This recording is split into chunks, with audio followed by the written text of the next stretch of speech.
If you run a small business, you've probably heard of QuickBooks Online. It's one of the most widely recognized accounting softwares that helps you keep on top of everything in your business, from invoices to bills to taxes to payroll. If you're new to QuickBooks, you might be wondering just how to use it. So in this video, you'll find all the help a new QuickBooks user needs in this beginner's guide on how to set up QuickBooks Online. So to get started, what is QuickBooks Online? QuickBooks Online is a cloud-based accounting solution that helps small businesses manage their accounting, their invoicing, payments, payroll, and more. Using QuickBooks Online, all your data is available via an online login. It synchronizes automatically with your bank and with other apps, and you don't have to do anything to maintain the software. QuickBooks Online isn't just for small businesses. It can work for some fairly large businesses as well, as long as their operations don't become a little too complex. While there are a lot of options for accounting software out there, QuickBooks Online has some significant benefits. For example, being completely cloud-based means you don't have to download any software nor maintain it, and you can access your data from anywhere in the world using any device. Additionally, the data that you store in QuickBooks Online is highly secure and is backed up to the cloud. You can also export that data into PDFs or CSVs if you want to store it elsewhere. And because it's such an incredibly popular software, there are a massive number of apps that have been developed to integrate with QuickBooks Online,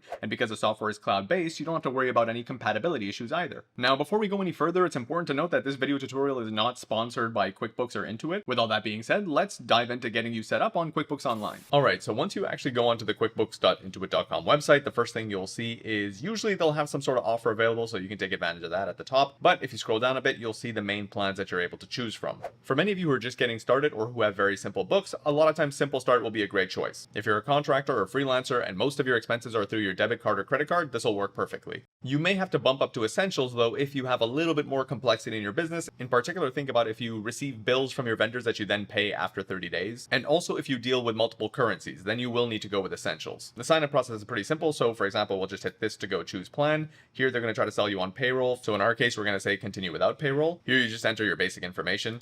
All right, now that I've entered all my real information, I'm going to hit one more step. And basically, you're just gonna have to make your payment, and that should be pretty much it. Hit subscribe, and you're ready to go. All right, so once you've taken care of all the payment issues, you're going to come to this screen where you'll be telling QBO some of the initial details about your business to set your account up. So in this first stage, let's start off with our legal business name, which is definitely Abir Sandbox, and we're gonna give it an industry. Let's call it e-commerce. Let's see if that's an option. Yes, electronic shopping. All right. And we're not going to select this button because we're not bringing in any data from QuickBooks Desktop or setting up a brand new account. So hit next. At this point, you tell QBO what sort of business structure you have. That could be a sole proprietor or a partnership corporation. If you don't know, just hit I'm not sure. So let's go with that option to keep it simple. Here, you're going to tell QuickBooks what the main way of you generating income is. So whether that be selling products or providing services, that's going to influence some of the initial settings just to kind of make the setup a little bit smoother. In this case, let's go with sell products and then hit next. Similarly, you're going to answer a couple of questions so that it can make the setup a little bit easier for you. So just to keep it simple right now, we're going to go with send and track invoices and organize your expenses, because those are kind of the basic straightforward ones. And then we hit done. So this is the main interface you'll see when you log into QuickBooks Online. There's a lot of customization we can do. We can run through them really quickly, but very high level, you'll have this on your first dashboard screen, which just kind of shows you a kind of a diagram of the main things that you would want to be able to accomplish from QuickBooks and how to get there. You also have your business overview, which will be able to provide you with some data around some high level information about your account. Right now, this is a brand new account, so it doesn't have any information. So I'll load in some dummy data to make that a little bit easier. But before that, on the left side, you'll find a menu of all the main sections that you could go to within the QuickBooks account to get various things done. You'll have this new button over here as a quick menu for you to be able to create either new invoices, expenses, credit memos, etc. And if you go up here, you'll have the settings menu where you'll be able to make certain changes to your account, like updating the branding of your invoices. Now, I'm in the accountant view, so this might look a little different than what you're seeing. So if I switch to business view, you'll see something that looks a lot more like this. I'll try to stick to the business view where possible, because even though it has fewer options, it will be a little bit more familiar to what you're seeing. The first thing that you'll want to do is go to the company settings, and then you're going to go through some of these settings to add some additional details. So let's start off with accountant settings. Here you'll want to add in some information about your company so that QuickBooks has that information on hand when you're sending invoices or preparing returns. You'll also be able to upload your logo over here. Under the sales menu, you'll be able to make some customizations as to what sort of terms you have for the invoices that you send, and you can also customize how they look. And in advance, you have a couple of other settings that might be useful. For example, what the first month of your fiscal year is, whether you're using the cash or accrual method of accounting. Generally, you should be going with accrual. You'll be able to turn account numbers on or off. Generally speaking, I like to have them on because it's much neater. You can choose your home currency, and then also some preferences around how you want your numbers and your dates to appear. For the most part, not too much to change here. Now, in many cases, you're not going to be the only person using QuickBooks. You're going to either have a bookkeeper supporting you or some other staff on your team, or you're going to want to bring in your accountant to be able to actually manage what's going on in there too. So the process of actually adding these team members is quite easy. You'll just click on the cog over here and go to manage users. If you want to add someone from your team, you can just click on add user and then either make them a standard user, which means that they have limited permissions, or a company admin, which means that they have a lot more permissions. Click next. On this screen, you can actually customize the permissions that they'll have to some limited degree.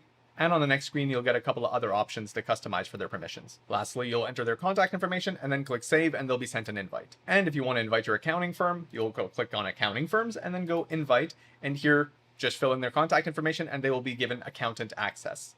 Now, this is basically where you're going to be keeping track of all the transactions that are coming into QuickBooks. If you'd like an explanation on how the chart of accounts works, we have a couple of videos on that, so you can check the links in the corner or in the description. Now, over here, we're going to start off with something templated. So you hit see your chart of accounts, and QuickBooks is going to dump in a couple of the most standard accounts that you'll need.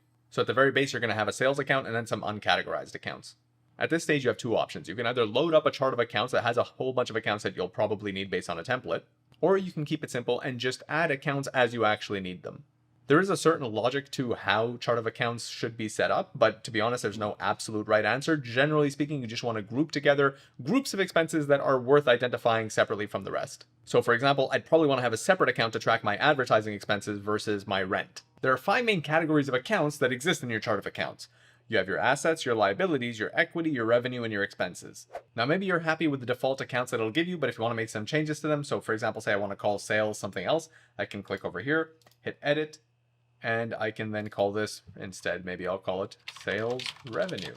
And I can give it a number as well. So for example, I will usually put something like 4,000 for this account. And there you go. Now you'll have a numbered account there. In terms of the numbering system, there's no right answer, but there are some conventions that most people follow. Usually all the accounts that begin with a 1 are going to be assets. Anything that begins with a 2 is liabilities. Anything with a 3 is equity. 4 is revenue, and 5 is expenses. So if you want to create a new account, you'll just have to go over here, hit new. Then from here, you can pick the account type. So let's say we're going to pick an expense account. And yeah, let's go with advertising and promotional. So I'll call this advertising because that sounds nicer. And I will number this 5,010. And then you can just hit save and close. And now you have your 5,000 account for expenses. If you decide that you want to import a chart of accounts from a template that you have, you can just go over here to the cog, hit import data, hit chart of accounts, and then upload it here. So I'm going to upload this template account. I'm going to hit next. You'll just match up the fields, say that these are all correct, fix any sort of issues over here, and then hit import. So now here, I'll go back to bookkeeping and then chart of accounts, and you'll see that a bunch of the accounts did come in.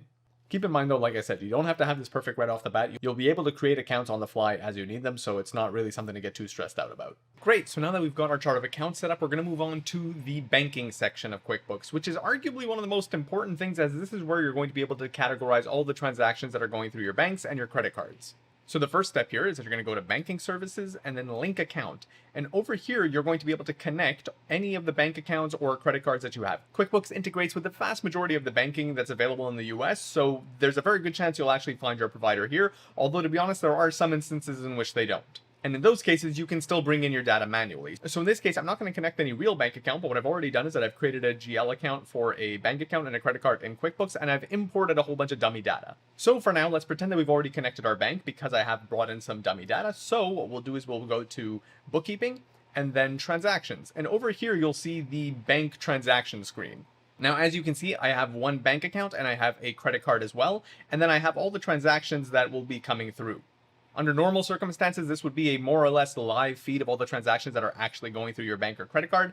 But in my case, I just imported some data. So just to give you a quick overview of how this screen works, essentially what you'll do is that you'll be looking at some of the transactions that came through. So for example, I received $14,631 as a wire. So what I'm going to do is I'm going to click over here and then I'm going to categorize it. So I'll say that, for example, this was from the customer Shopify. And this I want to book to 4,000 sales revenue. So I just hit that and then I'll click add. And now that transaction has actually been added to QuickBooks from the banking feed. And so it'll show up as an increase in my cash balance as well as an increase in my revenue from Shopify, the customer. What's nice is that QuickBooks can actually detect if you have invoices that match the transaction amount that's coming through the banking feed. So in this particular example, I had an invoice for Steve's Pipes, which was for the same amount as what came through in the banking feed. So essentially what you can do is you can click find match. In this case, QuickBooks automatically found the match and it said that, hey, this amount matches the amount of the invoice, so let's just have that match. So when I click this, what's going to happen is that the invoice is going to get marked as paid, my accounts receivable is going to decrease, and my cash balance is going to increase. You can also handle some of these transactions in bulk. So for example, I can go and select all 4 of these transactions and say that I want to update these to go to a different account. So say, for example, I'll click on this.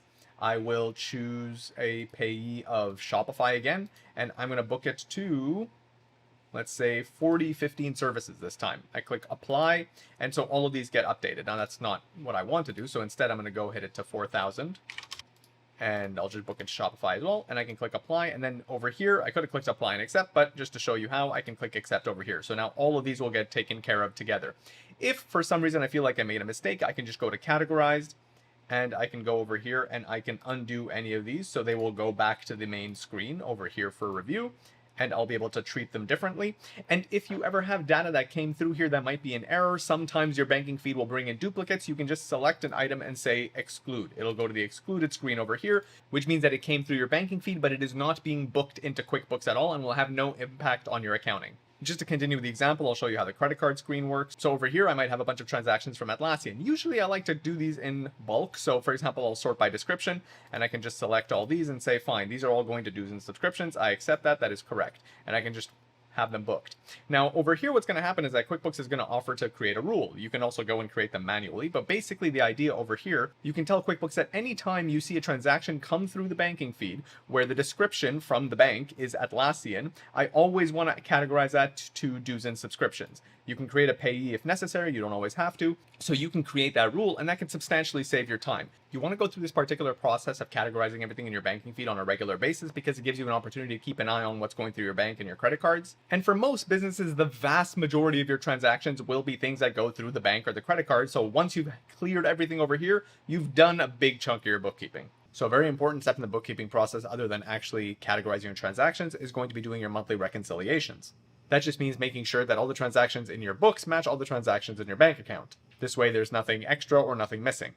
To do that, we're going to go to bookkeeping and then to the reconcile menu. Here you would enter the ending balance as per the bank. So in my case, I'm going to cheat because I know what the answer should be. I'm going to say 78488.02, and I'm going to put an ending date of March 31st for the statement date. I'm going to hit start reconciling. And on this screen, basically, you'll want to go through the transactions one by one and just make sure that you're actually matching what you're seeing on your bank statement. As you confirm that a transaction exists in both your books and on the bank, you can just mark them off like here, or you can mark them all off if you're feeling good about it. And what you should be seeing is that the balance per your statement and the balance per your books match exactly, and there is a $0 difference. So that means you're done, so you hit finish now. This should be done on a monthly basis to make sure that you're not falling behind and that your records are accurate. It's not a guarantee that everything is categorized correctly, but it does cover your risk that you're missing transactions. If you're running a small business, you need to be sending out invoices, so that's what we're going to look at next. So to take care of that, we'll hit New and go Invoice. There's a couple of fields here, but we'll run through them. So firstly, you're going to select a customer. We don't have one, so we're just going to create Steve as a customer.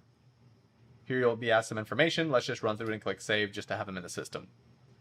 Here you'll be able to put in his email, which means that you'll be able to email the invoice directly out of QuickBooks. Your terms tell the client how long after they receive the invoice you expect to be paid.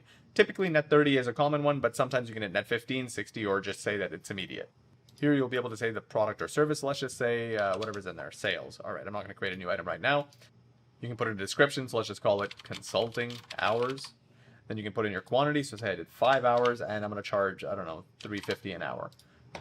So there we go. Now I have a $17.50 over there. If there's a tax rate or anything else to apply, you can do that as well. Then from here, I can just hit save and send, and that'll send to Steve. The bills feature works exactly like invoices, but the opposite. It lets you enter bills so that you can pay them in the future. Over here, we'll be able to see the bill. So the process is very similar to invoices. So let's say I'm going to buy from, I don't know, Mark. And that is my new vendor. I'm just going to say save because I don't feel like putting in the information. Here you can enter the terms, the due date, etc. You're going to say what you purchased. So let's just say I paid him for advertising. And I'm going to pay him $500. So I can do that and hit save.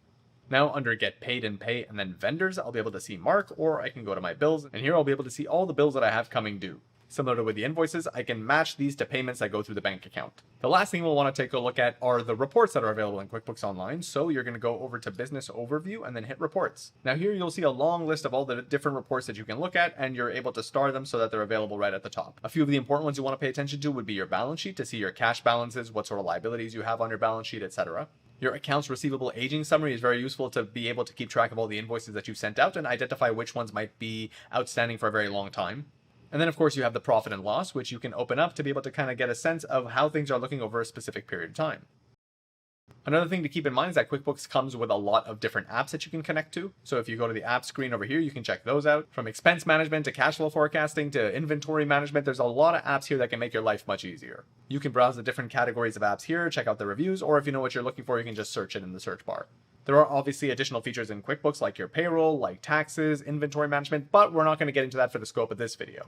Now, becoming comfortable with all of QuickBooks' features might take a little bit of time, but based on what you've seen thus far, you should be able to at least get started managing your invoices and expenses and keeping track of your company's financial health. And if you do get stuck, because QuickBooks Online is such a popular software, there are tons of resources out there that explain how to troubleshoot various problems, and they offer pretty robust support in-app as well. So, thanks for watching this beginner's guide on how to get set up on QuickBooks Online. If you like what you saw, please click on the like, share, and subscribe to keep up with new content that comes out. But other than that, thanks for watching and take care.